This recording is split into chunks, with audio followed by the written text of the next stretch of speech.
Welcome to the College Football Survivor Show, where playoff survival is always on the line. Here are your co-hosts, Doug Lesmerises and Shehan Jeyarajah.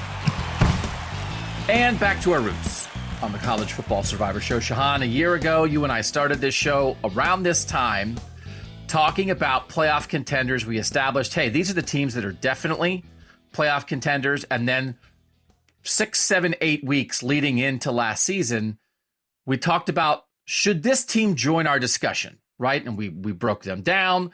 You had a vote, I had a vote, and then the fans had a vote on whether to make them part of the discussion. And the whole part of this is we rank all these contenders against each other. And over the course of the next 6 to 7 weeks, we're going to rank everybody who has the best quarterback, who has the best defense, who has the best coach. Today, we're doing who has the best path to the playoff, and we only want to talk about teams that matter. We're at that point. Now, we've been doing this for a year now, and we just did a whole breakdown. We broke down every Power 5 conference with some really smart people from around the country. We've really dug in on these teams more. Last year, we were coming in fresh, but we're sticking kind of with the formula here in July and August. Is it because we just couldn't think anything else, or is it because it's so successful we're doing it again? I mean, we've been here a year and nobody's kicked us off the air, so clearly we're doing something right. Ooh. Also, I do have to mention, we did a whole off season's worth of shows. These shows are a lot easier, man. Having a format coming in, just getting to talk some football. This is the way to go. So this is we'll do it this way. Listen. On the Apple show, and if you guys listen to this free one each week, we're so grateful. We also do a show for Apple Podcast subscribers. You get 4 of those shows a month for $2.99? $3.99? $2.99. $2.99. Ah, what a deal. What? I should know that. $2.99. It's like 75 cents a show.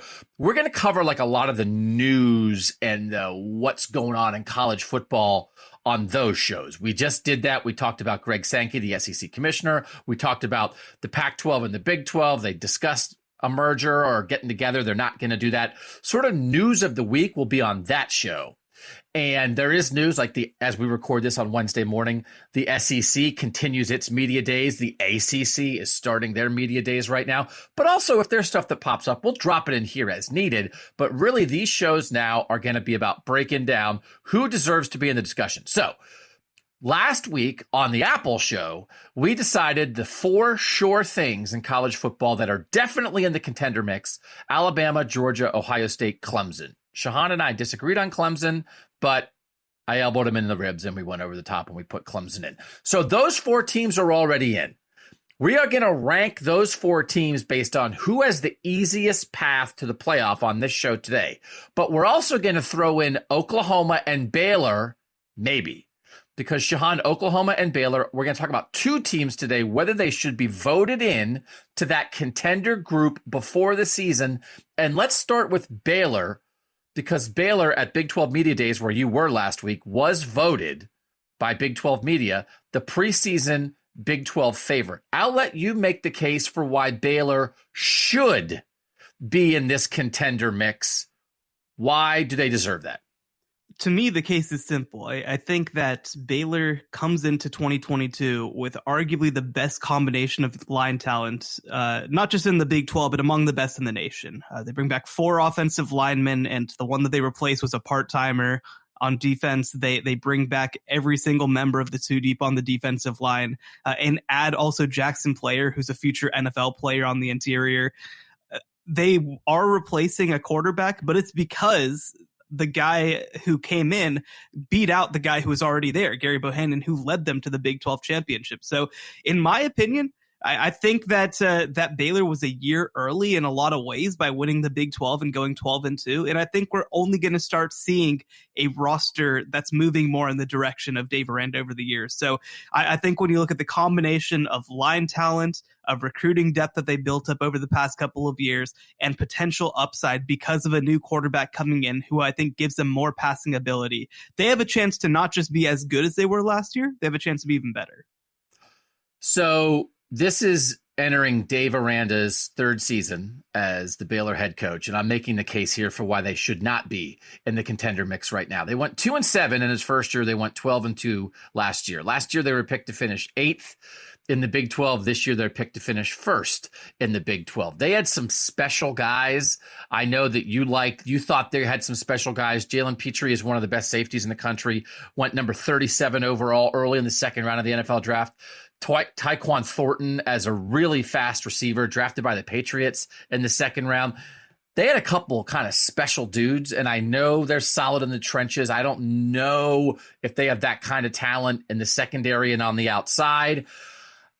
Listen, I don't know that we can wrap our heads around Baylor all the way yet. And in this preseason, it's possible that last year, I don't want to call it a blip, but it was like an early peak where they kind of wedged themselves into an opening when Spencer Rattler and Lincoln Riley kind of fell apart at Oklahoma, and Steve Sarkisian in year one at Texas wasn't ready, and somebody had to win the Big 12. And Oklahoma State was good, I get it, but it might be a bridge too far to start assuming things about Baylor. There's a lot of these programs kind of in this tier that when you underestimate them, they rise up. But I have real questions about, now that you're expected to do something, can you handle it?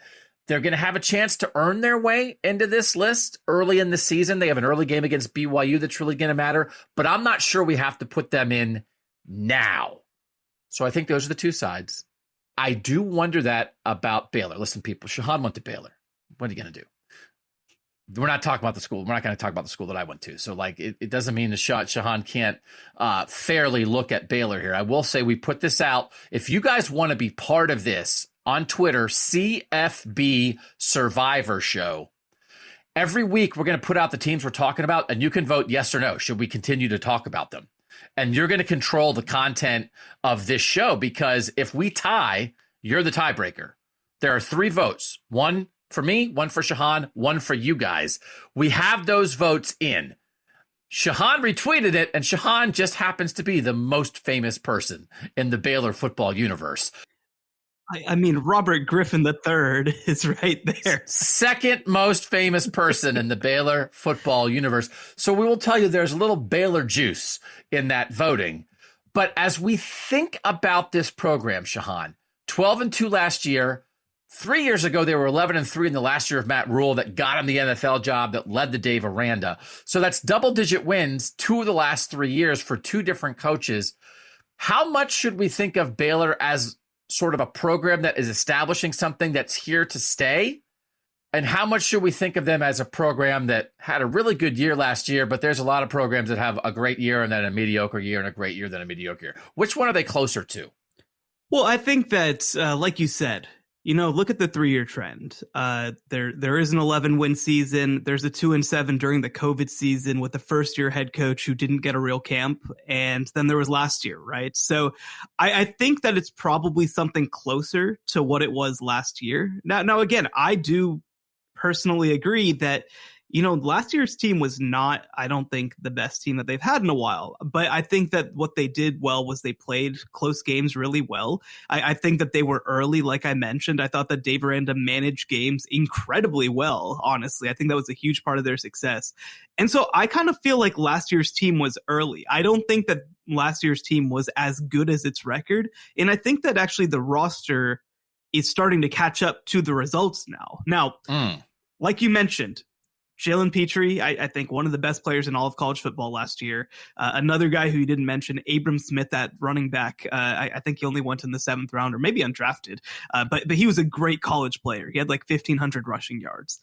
So the question is, do they feel confident that they can find skill talent? Because you mentioned Thorntonoff, RJ Sneed transferred to Colorado. They're going to be relying on a lot of young players. And so you're bringing in this young quarterback in Blake Shapen, who did beat out Gary Bohannon.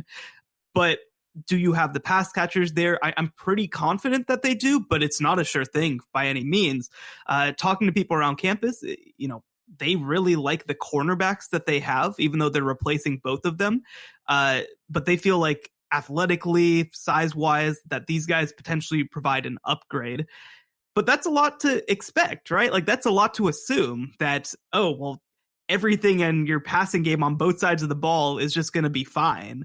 Obviously this is what Dave Aranda does, right? He puts together great defenses, but it is an assumption in some ways. So I think though that the thing for me is like I felt like last year's team had a high ceiling and a low floor with the way that they set things up. I felt like this year's team has a much higher floor than last year because of what they bring back in the trenches. But I think the ceiling in terms of being Big 12 champs and specifically being 12-1 Big 12 champs, which I think they'd need to do in order to make the college football playoff. The question becomes, is the ceiling 12-1 Big 12 champs and a spot in the playoff?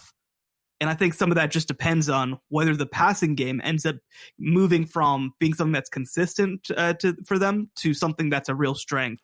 And that would be a change.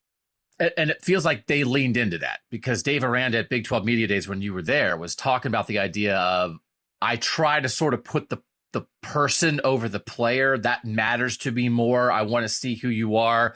I love Gary Bohannon. I wouldn't have Baylor football wouldn't be Baylor football. I wouldn't be me without Gary Bohannon. I have pictures in my house of Gary Bohannon with my kid. But in this situation, we went player over person, and it's because they want to throw it better.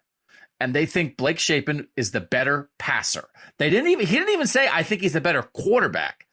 He throws it better. And I do think when Blake Shapen in his opportunities last year did throw it better, was more accurate, can get the ball down the field more. And so it feels like in a year when they were right on the edge of the playoff, they still thought they were a little short there. As you said, Dave Aranda in defense, that's always going to work. They liked their run game last year, but they didn't think they threw it well enough. And they thought that to the extent that they kind of told the program leader, we're sorry, but we're going with the guy who throws it better, which I think is a pretty huge indication of how important they think that is. It's a little bit of a risk, but I kind of like not resting on your laurels there. And I like, because I do think you can be trapped in a world where your trenches are good, your defense is solid, you're always going to be in every game, you won a lot of games late and close, and you're happy with that. But they weren't, because they don't only want, I think this is the kind of move that you make, and you make a quarterback change like this because you want to be the best team in the country, because you don't want to be in the discussion and trying to win the Big 12. You want more than that. So how much of a risk do you think this is to go to Blake Shapen? And what did you think it tells you something about what Dave Aranda wants Baylor football to be? Oh, yeah. Well, I mean, to go back to the 2020 season, right? I think that it would have been so easy and honestly very legitimate to just say, well, that was weird. We didn't get much practice time. We didn't get to know each other. Let's just pretend that never happened and kind of come back in 2021 and move on. But instead, Dave Aranda felt like their strategy on the offensive side of the ball wasn't working. And he fired Larry Fedora, who's a very well-respected coach, was one of really the marquee hires that Dave Aranda had when he came in. Former North Carolina head coach. Yeah. Let go the offensive line coach with it. I believe let go the wide receivers coach as well. I can't remember exactly how that happened. Oh, yeah. He was also the pass game coordinator. Like, those were really big-time hires when he brought them in. And he was like, this isn't working very quickly. And obviously brings in Jeff Grimes as offensive coordinator, who was a finalist now for the Broyles Award because of what he did last season. Brings in Eric Mateos, who I think has done a tremendous job as Baylor's offensive line coach, and brought in Chancey Stuckey, who lasted a year at Baylor because immediately Notre Dame was like, that guy rules. We want that guy. and now he's recruiting all the best receivers in the country. So like, Dave Aranda has done a pretty insane job of finding ways to continue to upgrade. And it's funny because he's not by any means a cutthroat guy, right? Like, he's by no means like that kind of personality, but he's very thoughtful. And so when he makes a decision like this, it's hard not to buy into it, because I know that he has thought about it very deeply. He's thought about all the implications of it. He understands the impact it'll probably have on the offense in terms of losing this guy who was going to be a senior starting quarterback, right? Like, that matters. But I think the fact that they felt confident enough to change to Blake Shapen says a lot about what they think of Blake Shapen. I think it also says a lot about what they think of Kyron Drones, who's their backup now, who's an underclassman. And so, no, I think that they really feel like they need to be more dynamic in the passing game, because the reality is, I think their offensive line is great, and I like some of the running backs that they have behind Abram Smith after last year. But I think that they understand we can't just run the way that we did with Abram Smith last year, because that was one of the best running backs in college football last year. We have to be able to be more dynamic in the passing game to make up for some of that. Because, look, one of the things is Tyquan Thornton was a really good player for Baylor, but because of the way the offense was structured the last 2 years, you never really saw the best of him. You never really did. I think that, we started to see flashes of it when Blake Shapen started 2 games for Baylor, but like, Tyquan Thornton ended up being a real potential pick by the New England Patriots in the second round because of his measurables. I don't think that Baylor necessarily took advantage of his skills, and I think that's a big part of why they ended up making this decision. 5 years from now, Dave Aranda is still at Baylor. Baylor is the best team in Texas and a legitimate regular playoff contender. Yes or no? No, but yes to the latter half, no to the first half. I think that the playoff has expanded to a point where Baylor is definitely in the conversation all the time. I think that Texas A&M in terms of quality, right? I mean, they're going to have all this money and prestige in the SEC. So like, I think that one of those 2 teams will probably be a quote unquote better team, but I think that Baylor will be right there in the top 10 conversation. Again, some of this depends on how the sport works out after this realignment, but I think that Baylor's going to be arguably the class of the Big 12 every single year. And you think Dave Aranda is there for good? Like Baylor will be able to pony up because somebody's going to come for him. They came for him after last year. Yeah, and he stayed. And he stayed. Does Baylor have the resources to keep a guy like Dave Aranda if in 3 years Penn State comes for him? I think they'd be able to hold off a lot of places. When you hear Dave Aranda talk, I mean, 5 years is a long time for any coach, right? Like, I'm almost not assuming that any coach will be at a job after 5 years. But, I think that Dave Aranda feels like Baylor's a really good fit for him in terms of how he's able to run his program. I don't think that he's a plug and play a lot of places, right? Like, I don't think he'd make any sense at LSU. I don't think he'd fit there. Even though he was a defensive coordinator when they won the national championship. Right. I think that he needs sort of the ability to be left alone a little bit, if that makes sense, and sort of be able to kind of run things the way that he wants to run things. And so I don't think that he'd fit in a job that has a lot of outside influence. Now, there are jobs that aren't like that, right? Like, I think that in some ways, Ohio State, right? Like Ohio State, I think you really get a lot of leeway as the head coach to be able to run things the way you want to, but for me, it's why I never could see him going to the SEC. Like, I think that even though he was an assistant in the SEC for so many years, the Big Ten makes a lot more sense. Actually, a job that I think that Baylor would probably be able to hold him off, but like a job that he makes a ton of sense at is like Wisconsin, right? He was defensive coordinator there as well. And I think that he'd be able to add something to what already exists there. Again, I think that Dave Aranda is very, very happy at Baylor. I think that the reasons for him being there have a lot less to do with pure football and have a lot also to do with like the way that he feels like he's able to structure his life, if that makes sense, as the head coach at Baylor. It's complicated. Like, people, you guys need to listen to Dave Aranda talk. You guys need to watch interviews with him, because I can't totally explain it, because a lot of this sounds insane talking about a football coach, but that's Dave Aranda. Like, Dave Aranda is a different kind of guy, and I think that I feel pretty confident that he's going to be there through 2024, 2025. Again, when a coach is somewhere for 5 years, I don't think you just assume that they're there forever. I mean, that's just reality. But I think that Dave Aranda isn't going to be going anywhere in the next year or two. And this is, you believe it, and I believe this, Baylor is not a blip. They've had success under multiple coaches. There is multiple styles. There is obviously football matters there. There's sort of some things in place with the structure where different kinds of people can win there. I agree. I think most people in college football would agree that Dave Aranda is a real dude. So you can't brush off last year as a flash in the pan. So I will tell you that, not surprisingly, the good people on Twitter say yes, Baylor should be in our discussion. Again, this was retweeted by Baylor grad Shehan Jeyarajah. And so they got a little juice. 69% say, yes, Baylor should be in. So that's one vote in for Baylor. I'll let you vote next, Shehan. Yes or no, should they be in our preseason discussion? So I have to preface this. Obviously, longer time listeners of the show will know that when we put together our list of potential playoff teams back in March or whatever, that I was a little more bearish than you on the idea of them actually Hold on. What does bearish mean? I can never remember bearish and bullish.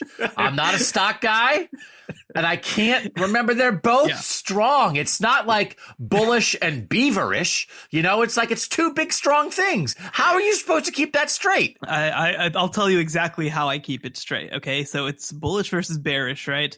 The Bulls have actually won something, and my Bears have never won anything. Oh, that's very good. So bearish is bad? Yes. I I do this with opaque. I don't know if opaque means that you can see through it or you can't see through it. I know it's one of those two. Oh, it's really opaque. It's like, what does that mean? Because it has a Q in it. Well, I think that it's sort of like you can see through it, but like it's diminished a little bit, like it's cloudy. It's cloudy? Then just say cloudy. There's a lot of words that have other meanings. Here's words we say. No, it's straight up not transparent. See, you didn't know either. Okay, so we can say good. We can say good and bad. Let's just say good and bad.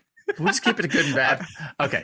So again, you thought you were badder on Baylor in March. I was less optimistic about Baylor being a playoff team. No, I'll cast my vote. I think they should be in, but in our discussion. But when we had this conversation a couple months ago, you actually had them in your way too early playoff. And for me, I couldn't quite get there. But I think the case for how they could get there is pretty easy to make, right? I mean, it's that the quarterback position improves noticeably. It's that they've recruited really well at wide receiver, and they brought in another good receivers coach in Dallas Baker who gets their guys ready for prime time. They have enough depth at running back that even though they can't replace an Abram Smith, they're still going to be fine behind a great offensive line, one of the best in the country. And defensively, you kind of just trust that Dave Aranda is going to figure it out at linebacker and safety, where they have a lot of talent. So I think the case is pretty easy to make. The one thing I will mention is that the schedule is tougher this year. They go on the road to BYU. They have to play more of these games on the road, like Oklahoma. So there is, like, usually when you think of like Baylor kind of has an on year and an off year. Like in odd seasons, they usually have an easier schedule than in even years. So they go at Iowa State, they go at West Virginia, at Texas Tech, at Texas, at Oklahoma. That's a pretty difficult slate in addition to at BYU. That would be my big reservation as well. But I mean, I think that Dave Aranda, whether it's this year or whether he's setting up for this year, I think Dave Aranda is going to have some of the best teams that Baylor has had over the past couple of years. So do you trust them? I think the conversation becomes, do you trust the better team to handle a tougher schedule because they're a better team? It's a tough question, but I think that certainly I believe in them enough to think that they're one of the 12 best teams in the country. I do think if you're going to be in this discussion, I'm not super interested in like, well, your schedule's tougher. You got to go to Iowa State. That trip to Ames. It's like, all right, what are we doing here then? Oh, you got to go to West Virginia. You got to go to Texas Tech. This conversation is, though, about being in the discussion for the playoff. And I mean, we talked about it with Clemson last week. I mean, I did look at their schedule and say, you have to go to Wake Forest. I'm curious about that. Like, I think that the discussion between can this team make the playoff and can this team win the national championship are two totally different discussions. And again, we really, most of the time, we do not discuss can a team win the national championship, because as soon as you start saying, I don't know if they can beat Bama, it's like, let's end the show. Congratulations. There's one team on this show. Welcome back, to the Bama Survivor show. I mean, so like, that's not the question. The question is, can you legitimately get in? And I think they can. I obviously think they deserve to be in this discussion. I think there remains an opening in the Big 12. It's year one of Brent Venables at Oklahoma. It's year two of Steve Sarkisian at Texas, but it's year one of Quinn Ewers. They still might be threading a needle here. Oklahoma State lost Jim Knowles. Baylor, I think, is sort of like the most established program in the Big 12 right now. That they did what they did last year, and they didn't have a hole blown in the side of what they did, right? They can kind of still do the same thing. So I think they're definitely in. I think the voters are right. I think you're right. I feel very comfortable with this. And I also think their schedule might be right in the perfect zone, which is good enough to get respect, but actually not the kind of schedule where they legitimately have 7 games they could lose, right? They got to be able to beat Texas, right? I'm not blowing Texas off. I think Texas is actually going to be pretty competitive. But if you can't beat Texas this year, where Texas is still trying to get it together, then you're not a playoff contender, right? But I just think there's a lot of things in place for them that I think a lot of what they have is a really good fit for this season. No, a lot of these things that we're talking about are a little bit of a comparison to what I said about Clemson last week, which is, in the ACC, if you're great, then it's pretty easy because nobody else is great. But if you're only pretty great, then all of a sudden there's 7 games that look like they might be an issue. And so I think that there's a real chance that Baylor is great and nobody else is great in the Big 12.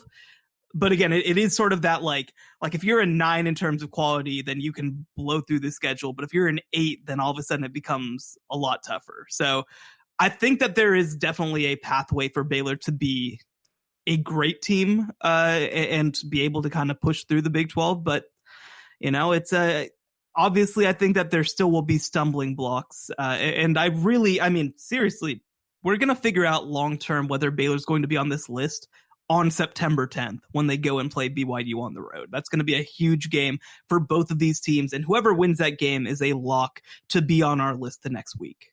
I agree with that. BYU is a team I think we probably will end up discussing before the start of the season and whether they deserve to be in. Let's move. We can't go as long as Oklahoma as we did on Baylor. It'll be a 3-hour show. Oklahoma, I'll make the case for why they should be in. They finished second in the Big 12 preseason poll. Dillon Gabriel, coming from Central Florida, he broke his shoulder in September last year and was lost for the year. The year before, that was his 3rd year as a starter at Central Florida. The year before, you start going through that college football season in 2020 and you're looking at Trevor Lawrence and Justin Fields and a lot of the other. I think you could have made a case that Dillon Gabriel was one of the 10 or 12 best quarterbacks in college football that year. He's a real dude. He's coming into an offense with Jeff Lebby, who Brent Venables hired as the offensive coordinator. It seems like a really good hire.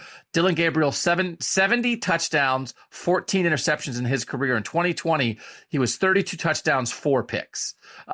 He's a real guy, and Brent Venables is a real guy on the defensive side of the ball of building a great defense. So, yeah, there's a lot of turnover. Yeah, it's year 1. But, man, if I'm starting with the defensive head coach, who's one of the best defensive minds in college football, and then on the offensive side of the ball, I say, well, we got a veteran quarterback who, in his 3-year career as a starter, at times has looked like one of the 10 best quarterbacks in the country. I don't know. Are there 12 teams like that in the country that could start with that? So it's not perfect, but I think for a first-year program, there's some stuff in place in Norman. So I think that's why you've got to think about them. Why no? Why no, Shehan? Brent Venables mentioned at Big 12 Media Days that 40% of the roster is new. 40%. I mean, that's a huge amount that has never put on an Oklahoma jersey. I think defensively, I'm confident in what Brent Venables is building long term, but I don't know how quickly it's going to come together. Right? They lost some really key guys, especially on the defense side of the ball. Nick Bonito, just guys like that who I think were big time players for them. Isaiah Thomas, and they replaced them with transfers. But these aren't guys who have played at this level before. These aren't guys who have had the expectations of playing at Oklahoma before. And on the offensive side of the ball, I like Marvin Mims a lot at wide receiver, but the rest of, I think the entire offense is almost filled with question marks. Behind Marvin Mims, I don't love what they have coming back. They lost a bunch of receivers to the transfer portal. At running back, they lost their best guy in Kennedy Brooks. On the offensive line, they were kind of a mess last year, and they bring a lot back, but are these players going to be elite like they've been the past couple of years. And I do have a lot of questions about Dillon Gabriel. How much of this is Dillon Gabriel's talent versus how much of it was playing in a very quarterback friendly system? Because the guy before him in Mackenzie Milton was an even better player than him in a similar system. And the guy who came in after him, Max Keane, also managed to put together a lot of the similar type numbers to what Dillon Gabriel has done over the years. So this was a very quarterback friendly system in a league that I don't think could punish you for playing in an easy offense. I don't know if that's going to be the case in the Big 12, where almost the entire Big 12 is built to stop what Dillon Gabriel does. So for me, there's a lot of question marks. It's a new coaching staff who's never coached together. It's new players who have never played together. I have some questions. Oklahoma a year ago was one of the four sure things. They were one of the teams with Ohio State, Clemson, and Alabama that it's like, of course, because they had been a consistent playoff. They had made 4 playoffs. Lincoln Riley goes, this is about as transitional of a season for a program as I think you'll ever find, to go from such an offensive identity with the head coach to such a defensive identity. You're talking about, again, as Brent, as you said, 40% of the guys have never worn an Oklahoma jersey before. In a lot of those times, you can pop in year 2, maybe. Man, it's hard to pop in year 1, right? That it's one of those. On the Ohio State show, on Buckeye Talk that I'm part of, I use this theory of sort of like, man, it's like a first year. It's a first year. It's just tough and stuff's new. And in 2019, I picked Ohio State to go 9-3, and with year 1 of Ryan Day and Justin Fields, and there are people who still refer to me as 9-3 Doug, because they went undefeated in the regular season and made the playoff. But I was like, it's just hard. Yeah, you've never done it. Your quarterback's never done it. Your head coach has never done it. And it's like, oh no. Like Justin Fields ran for like a 75-yard touchdown on like the first quarter of the first game. It was like, 9-3 might not be right. So, I lean that way naturally anyway, that almost no matter how good you are, Saban wasn't great in year 1, right? But it's also, it's not like Ryan Day came into a terrible program. It's not like Brent Venables is coming into a terrible program. You noted this on a previous pod that we did. Preseason All Big 12 team, Baylor had 5 first-teamers. And again, leading in the trenches, 2 offensive linemen, a tight end, a defensive lineman, and a linebacker. Boy, is that a nice, solid nucleus. Oklahoma had the punter, and that was it. Who rules? Michael Turk. Go watch some punting highlights, but, not what we're looking for. So that also might be Big 12 media with a lot of new guys in there who don't know what to do with Dillon Gabriel, right? So I get it. I'm not saying he should have been first team. So there just legitimately are a lot of questions where you could just say, this could work, but I gotta see it, and I'm not gonna assume it. But I thought finishing second in the preseason poll was pretty good for them, and they were close to Baylor. It wasn't like Baylor was an overwhelming pick. Right. No, a lot of people did pick them to win the Big 12.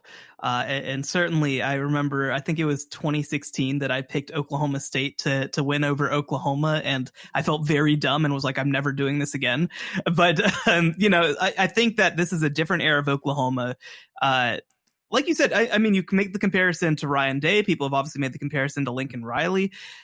The reality is, those were guys who were promoted, who took over programs that already existed and were continuity hires. This is not a continuity hire. Obviously, Brent Venables knows Oklahoma as well, if not more well than almost anybody outside of Bob Stoops. But it's different. It's really different, I think. And I think that, you have this guy coming in, and you've got a new staff coming in, and you've got, it's been years since Jeff Lebby has coached in the Big 12. The Big 12 has changed a lot over the past couple of years. I don't know. It's just a lot of variables to take into account. And that doesn't even count. Again, like you said, by year 2, I expect this thing to be humming. I expect this thing to make a lot of sense. But when you have so many guys who haven't played together before, like, football at its core is about, let's all have 11 guys trying to do the same thing and understand that they're trying to do the same thing. When you have this many guys who haven't even practiced together, that's really, really tough, I think. And that doesn't even get into the questions of, again, I mean, a lot of Dylan Gabriel's offense at UCF was throwing 50-50 deep balls and receivers winning, right? Well, I mean, you've got one receiver who I think can do that in Marvin Mims. I think he's going to have a tremendous season. He's absolutely going to be an all Big 12 pick at the end of the year. He could be a borderline All-American. I don't really know what you're doing after that. You know, I don't really love the guys they have behind him. You lost Austin Stogner to South Carolina. I don't really love what they have at tight end the same way I did last year.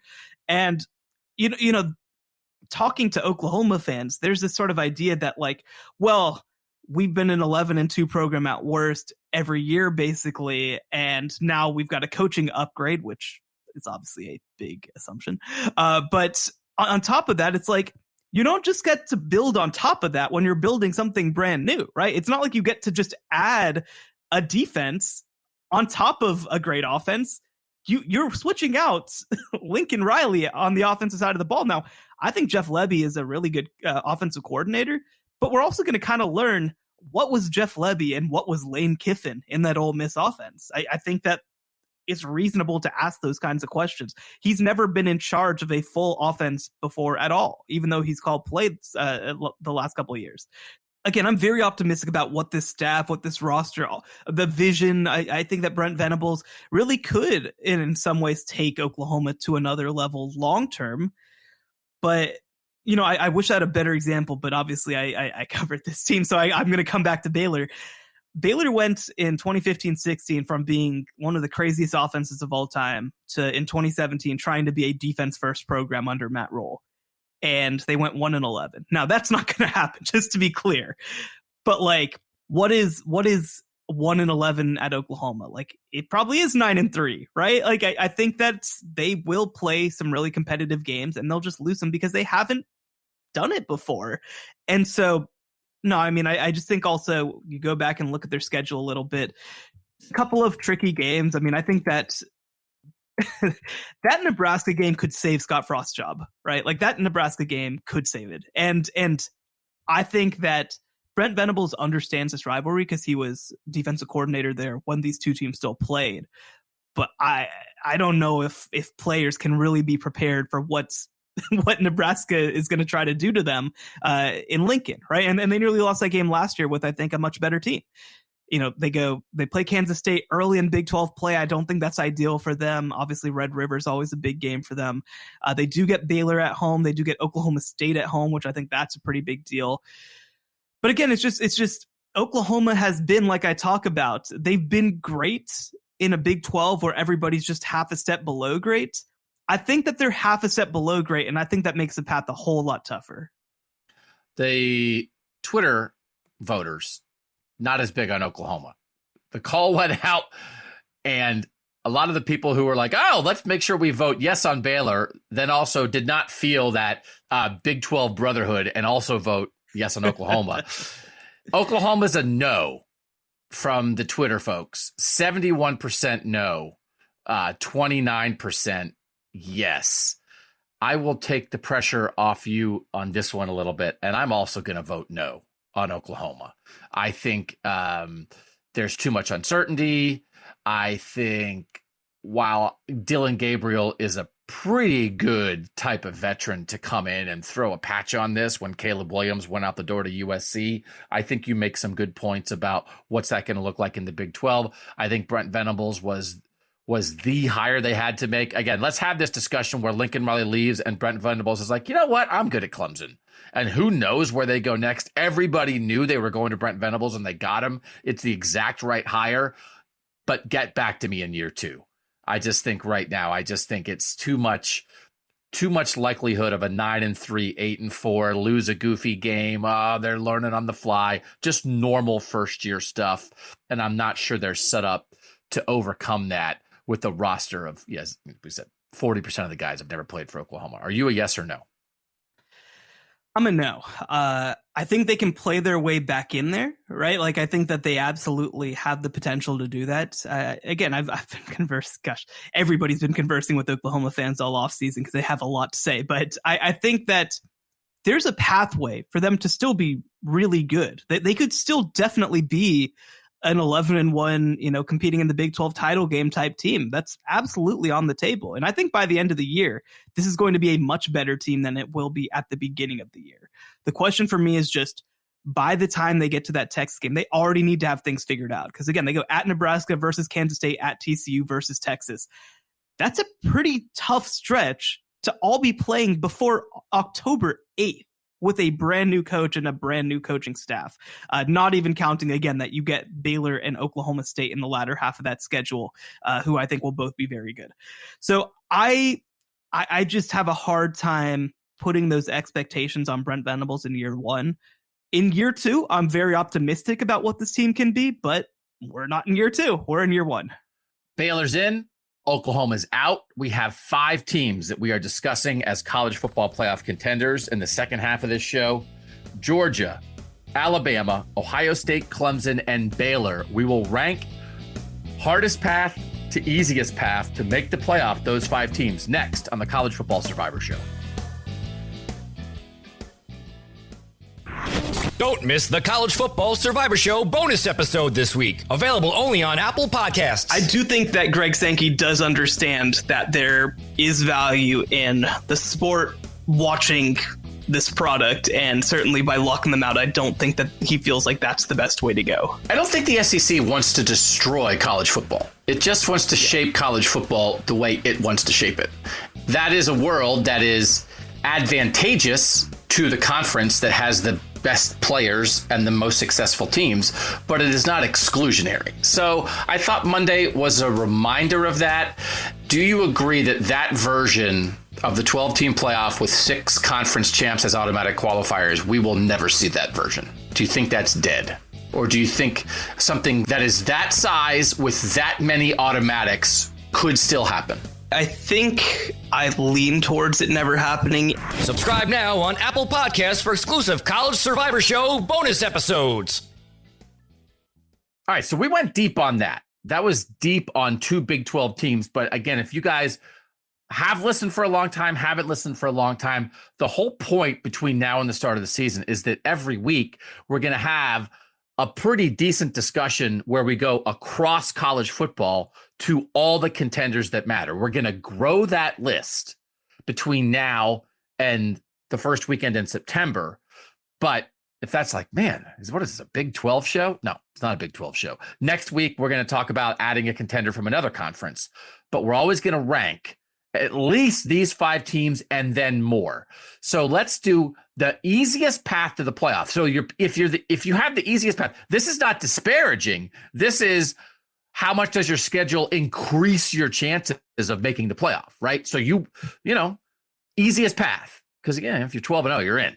So the easiest team is number 1 on your list. The team that has the most difficult path is number 5 on your list. Of these 5 contenders, who's number 5 on your list, Shehan? So number 5 being the hardest schedule. The hardest schedule of these 5 teams: Georgia, Alabama, Clemson, Ohio State, Baylor, that we now have in our group. Yeah, this was honestly a very tough list for me to put together. But I'm going to go a little bit in a different direction, I think, with this 5th pick specifically. Actually, I don't know. I'm already disagreeing with myself. This is a bad that's start. good podcasting. No, that's good podcasting. It's like we have 3 people on the show. So I think that the thing that's intriguing is that, with Alabama and Georgia, they have to play each other. And nobody has anything like that. But the flip side of that is that they both can probably lose against each other and still make the playoff. Right. So that's why I'm disagreeing with myself. That is an interesting way to think about it, because it's not just about the regular season. We all know, like, if you're going to get there, you probably have to play a conference championship game unless you're going to come in the back door without doing that. So that really is something to take into account. That's smart. Yeah. I think at 5, I'm going to go with Ohio State. They play Notre Dame in the first game of the year. They obviously play at Michigan State, at Penn State. They play Michigan in the game, of course. I think that they're going to manage it just fine, because I think that Ohio State is probably better than everybody else. But I think that their path could be a little tricky. I also have Ohio State 5.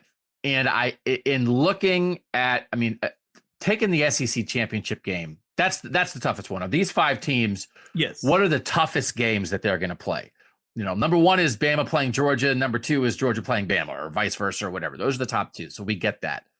Next, though, I do think probably the 2 best opponents on any of these schedules of these 5 teams are Notre Dame and Michigan, which are Ohio State's first game and Ohio State's last regular season game. Now, Clemson also plays Notre Dame. So Notre Dame has a big role in potentially the playoff discussion because we'll have Notre Dame on this podcast in the next couple of weeks, should they be in. But I just think, and then you look at the rest of Ohio State's schedule. Wisconsin is real. I think Michigan State is real. They get Penn State at Halloween. What if Penn State's playing Drew Aller, the 5-star freshman quarterback, by then? That could be something. Michigan State, again, I think has a lot of real components left from last year's, team that won a New Year's Six Bowl. They have like 6 real games, with 2 of them against teams that are like maybe 2 of the best 8 teams in the country. So there's a discussion out there. So I'm still not sure who the 3rd best team in the SEC is. And as always with the SEC, you start going through some of the schedules and you're like, I don't know. Is that a tough game? Yeah. For Alabama? I can't. I think really? I think one thing that makes this whole situation interesting is that it's hard to separate the schedule from the team that will be playing the schedule. Yes. Because, for example, like if Clemson plays Alabama's schedule, I think that's kind of hard. If Alabama plays Alabama's schedule, I don't really think that's much anything, And so it's like, how do you? It's hard for me to split those 2 things. And same with Ohio State. Like, I think that Ohio State is going to generally be okay. I think that Notre Dame, you want to get them in week 1. I don't think they're going to be as ready as they are in week 13. I'm probably a little lower on Michigan than you are. Actually, no, I definitely am lower on Michigan than you are. But it's still a real game, right? It's still a tough game, and I think same deal. If you put Baylor or Clemson or whoever else through the schedule, I think that it's a little dicey. I don't think Ohio State's going to have a huge issue with it, but it's a tough path, I think, and there's some definite potholes. I do think it's one of those. How many games do you have where if you play average, you could lose? And then there's also the cumulative effect, which has always been part of the deal in the SEC, which is over the course of time. All right, maybe they're not beating you, but they're beating you up. They're beating you up. They're beating you up. That's a real team. It's a real team. It's a real team. And then by the time you play the 5th real team in a row, now all of a sudden maybe you're losing a game nobody thought you were going to lose because Auburn and Arkansas and LSU and Ole Miss put you through, a little bit of a grind that has a cumulative effect. So we agree that Ohio State is 5th on this list, which means we think they have the toughest schedule. Who do you have 4th? I think I'm going to go with Clemson. Clemson, like I mentioned last week, I think they've got some real potholes on their schedule. You obviously mentioned playing Notre Dame on November 5th on the road, by the way, too. I actually think that month of November in general is pretty tough. That they go at Notre Dame versus Louisville versus Miami versus South Carolina. Like, I think that those are 4 tricky games, all of which they could potentially lose. NC State on October 1st, I think, will be an interesting game. I'm curious to see how they match up with Wake Forest. They did pretty well last year, but I think Wake Forest is going to be better. And then at Florida State, I think is going to be kind of an interesting game as well. So they kind of have this mix of like, I think they've got some like high quality opponents in NC State and Notre Dame, and also maybe some upstarts in Louisville and Miami and South Carolina. It's just, I think, a mix of different types of tricky teams. Outside of Notre Dame, who I don't, again, think will be an elite team, they don't have like a scary individual game. But I think just the path is just a little complicated enough that I have them right now at number 4. I had Clemson 3. I still do think that it's 3 games that it comes down to. It's Notre Dame, Miami, North Carolina State. It's interesting. There are a couple teams on this list that play 2 of these 5 teams. Yeah. And South Carolina is one of them. That South Carolina ends the season with Clemson in week 13, but South Carolina is playing Georgia in week 3. And it's just one of those things. And I think, it's one of those things. You and I, every now and then, will say things where it's like, is that exactly the same thing we expressed in a previous pod? I've gotten the vibe from you that you're not that excited about Spencer Rattler potentially at South Carolina. You don't think he's going to turn around the Gamecocks. And so then it's like, well, Clemson's got to end the year with South Carolina. It's like, really? Is that what we're doing now? I think that Spencer Rattler will come in and be like a normal, like fun, chaotic quarterback in the SEC. I come short of saying that I think he's going to be just like outright good. Like, I don't think that that's what you should expect from Spencer Rattler. I don't think that's what you should expect from South Carolina. I think that what I expect from South Carolina is for them to be like, I'm trying to think of a good example, like some of the like old Big 12 Mike Leach teams, right? Where like they can beat anybody, but like they're not consistent. They're not going to do it every week. They're not going to like go and challenge the best teams in the league. That's not fair. Why would you expect that of them? And so I'm just a little, I feel like we're getting to a place where we're like, oh, South Carolina is going to be good now. And I don't know, man, that just feels like a lot to ask of them. And they also, by the way, like you mentioned, have a pretty tough schedule. So if they were just able to replicate 7-6 again, I think that's great. I have no problems with that whatsoever. And there is also the difference between talking about a team as like, hey, should South Carolina be in our playoff contender mix versus can South Carolina get it together for a game and screw up somebody else's season? Those are two different things. The other thing, too, is that like I've seen people talk about like, is South Carolina going to be the second best team in the SEC East? And I'm like, man, that's unfair. That is not fair. Well, what are you talking about? Like Kentucky won 10 games last year. Like Florida, I think is going to be a lot better. Tennessee was as good a team as they were last year, and I think could improve even more this year. Like if South Carolina went 8-4 this year, like hang a banner, man. Like this is a really tough program to be the head coach at, and for them to just be pretty good and like you said, maybe ruin a season. And by the way, yeah, if they can beat Clemson, then like hire Shane Beamer to a lifetime contract. Like that's what this program should be looking for. Also, like we talked a lot in our ACC preview about the quarterback talent in the ACC. You just ran through 3 teams, Florida with Anthony Richardson, Tennessee with Hendon Hooker, and Kentucky with Will Levis that might have quarterbacks better than Spencer Rattler. I don't know. Again, Spencer Rattler was the preseason Heisman favorite a year ago, but those 3 other guys, they all had better years last year than Spencer Rattler did in a lot of ways. So, I mean, there's some intriguing guys in the SEC. You had Clemson 4. I had Clemson 3. I had Baylor 4. Sure. Where do you have Baylor? 3?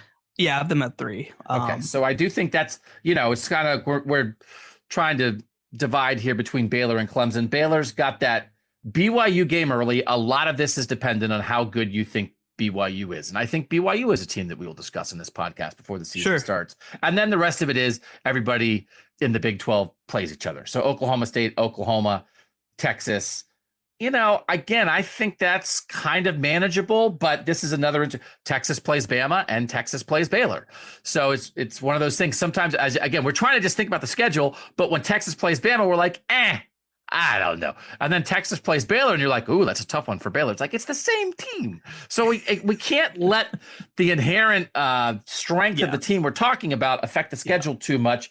I just think the 3 other best teams in the Big 12 plus BYU, I think is a little harder to me than what I think is a 3-game schedule for Clemson with North Carolina State. I just don't know what to think of Miami. I love Tyler Van Dyke.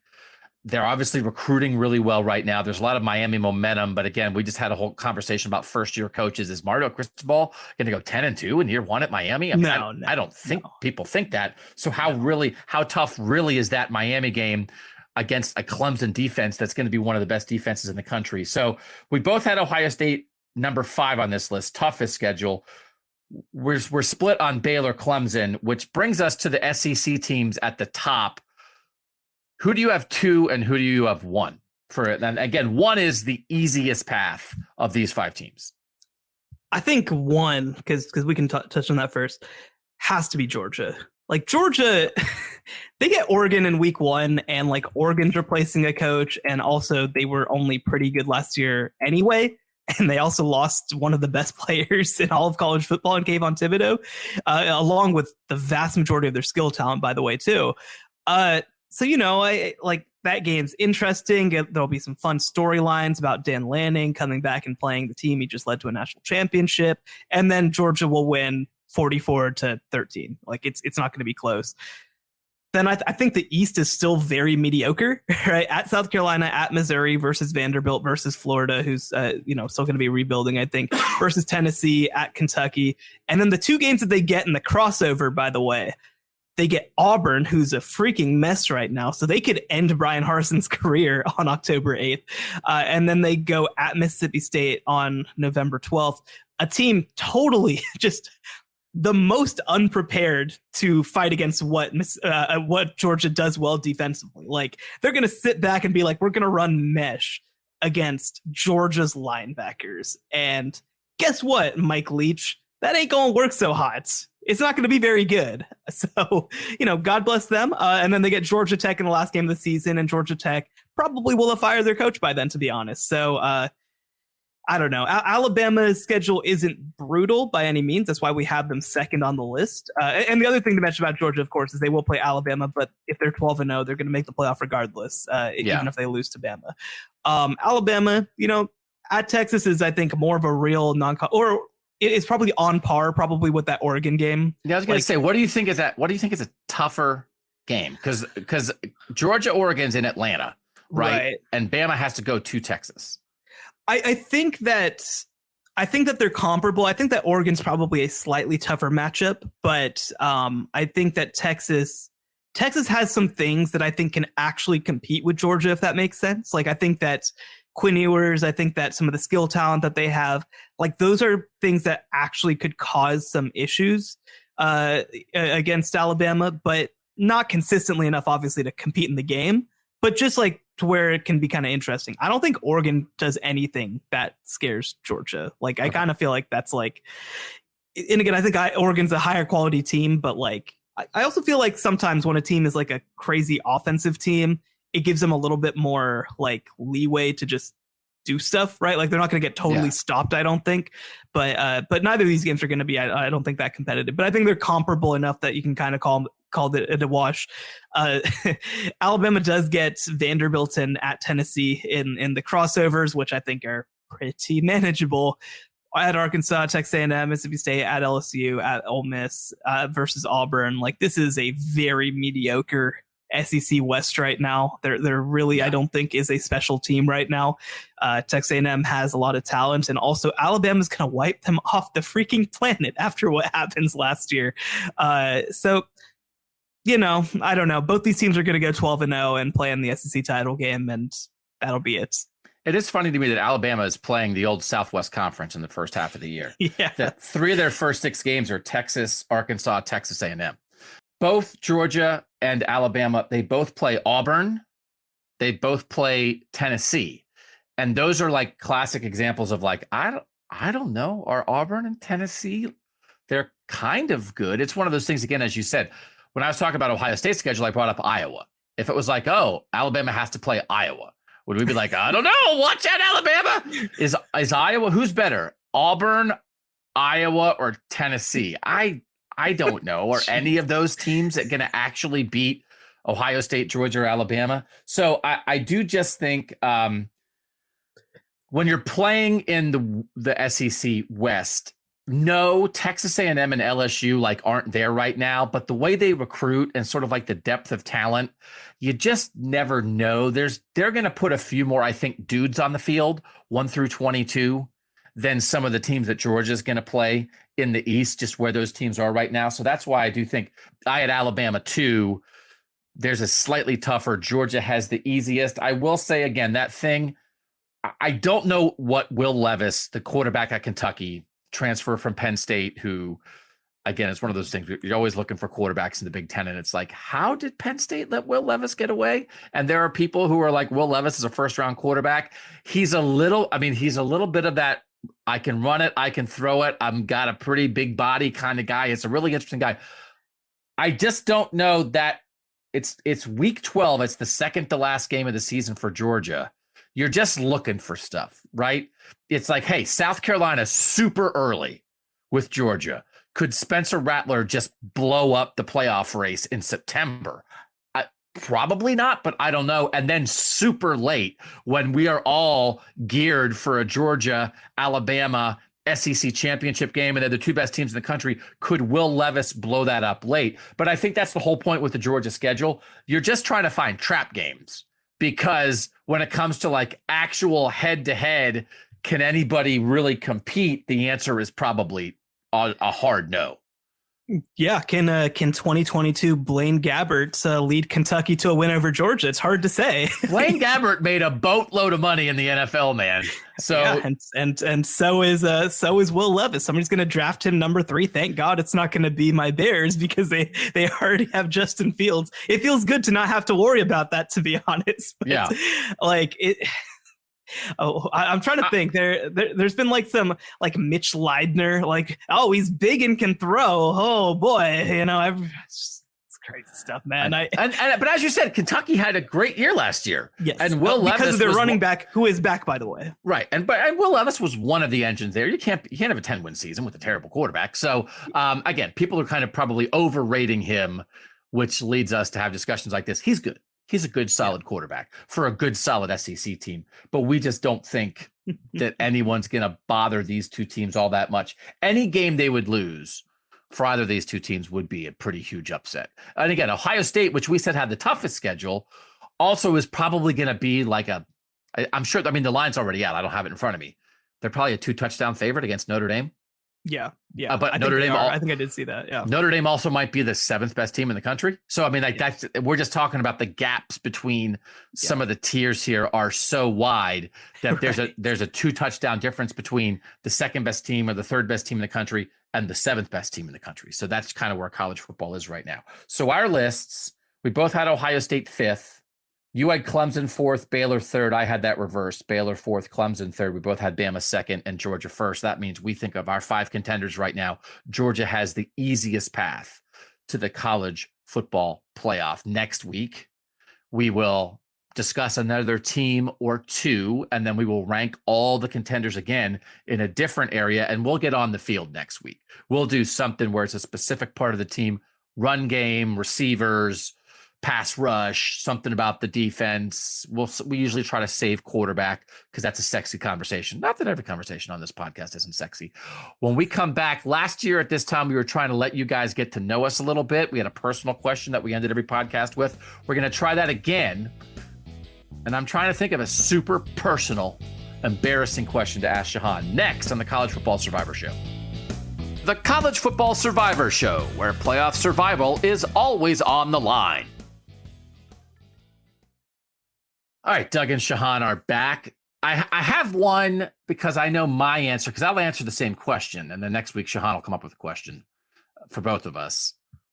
And my story is a little weird. I don't know if people will think it's cute or scary. Weird Doug story? I can't believe that. What a shock. So I'm just going to ask Shehan this, which is, how much do you cook? And do you enjoy it or hate it? And how varied is your ability to make food that nourishes your body? That's a great question, actually.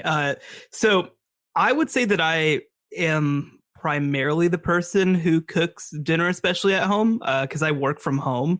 And I would say my abilities are competent, right? Like I think that I can do basically anything that's asked of me.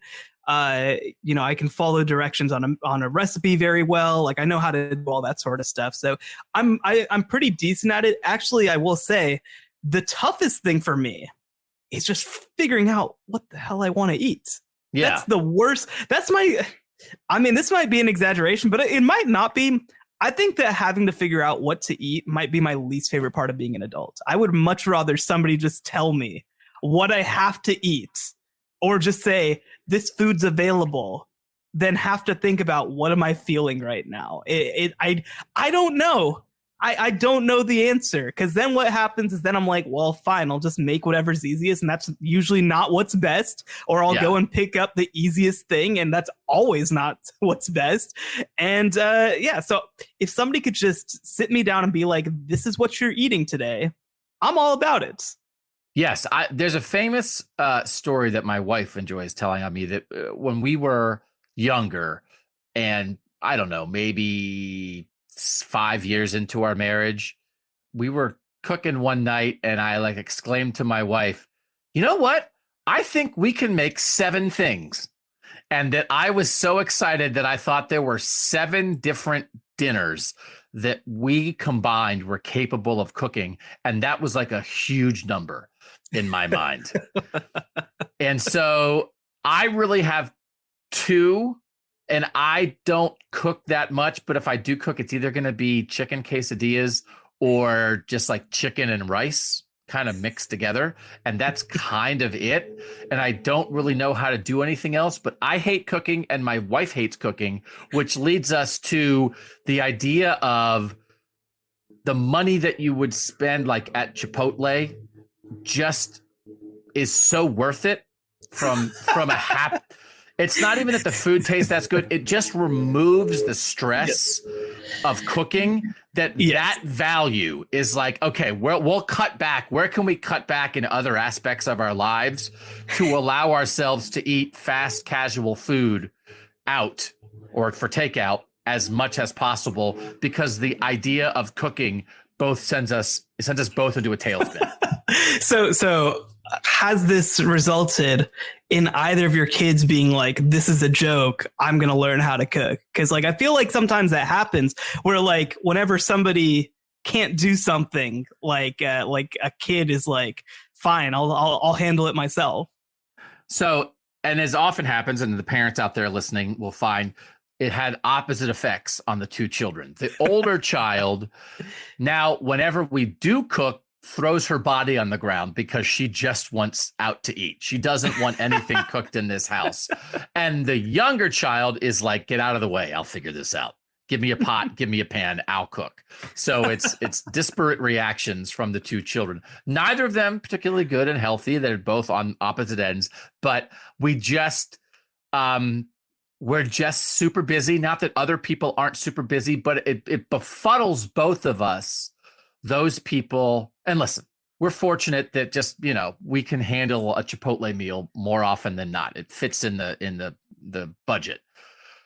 But the idea that some people are like, oh, you know what's going to relax me? To cook. I will enjoy this process. That feels like, do you enjoy throwing yourself down on a bed of nails? Like how does that even take place that you would enjoy? Who enjoys this? Like, do people like, if once you figure it out and it's like, oh, I'm going to make this, I need 7 ingredients. I'm looking at the book. I'm chopping stuff up. I'm measuring things. Do you enjoy that process, or is it hell on earth? So when I first graduated from college and was living in Atlanta working my first job, I actually used to like eat the same thing almost every day. And that doesn't bother me. Like I'm fine with that. I would rather almost get that out of the way. And so like, I think that when it's sort of per se like prep cookie, when it's very like, exactly how it's supposed to go, like it's just mindless. Like I think that I like sort of the menial mindlessness, but so obviously though, when you're talking about legitimate cooking, it's very like, oh, let me put a dash of this, let me add this flavor, let me taste, I can't think that much during it, right? Like, and I actually really prefer to cook by myself. Like we've tried to do with my wife, like let's cook together, and I'm just very like, I don't know if I'm doing this right, don't look at me, like I just do it my way sort of thing.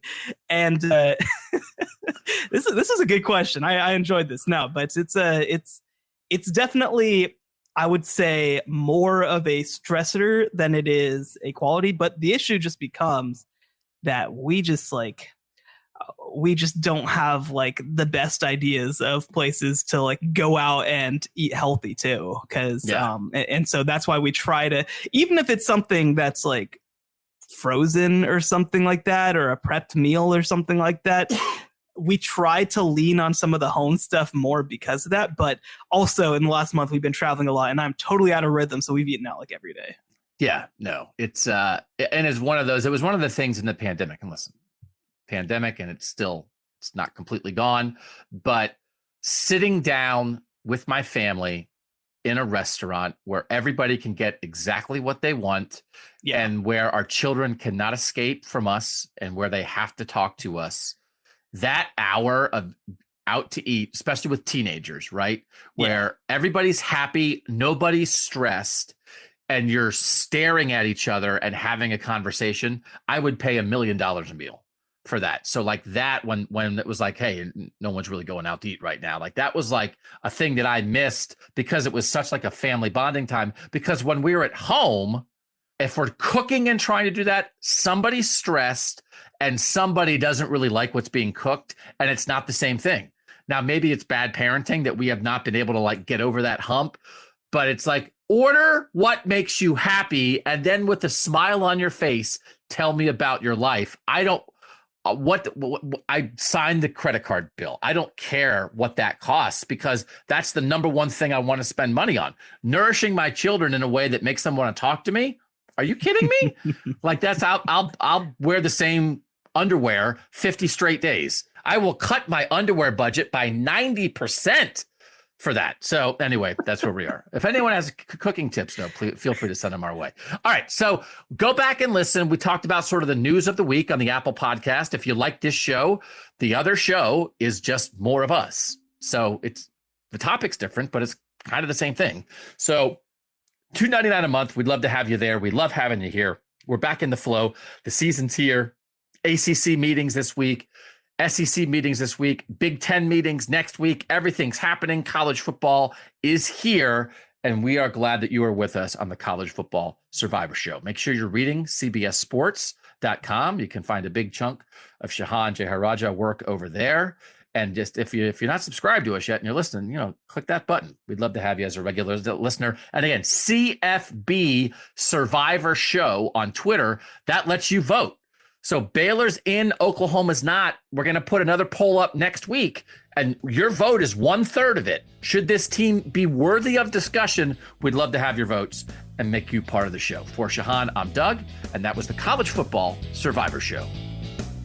The College Football Survivor Show, where playoff survival is always on the line.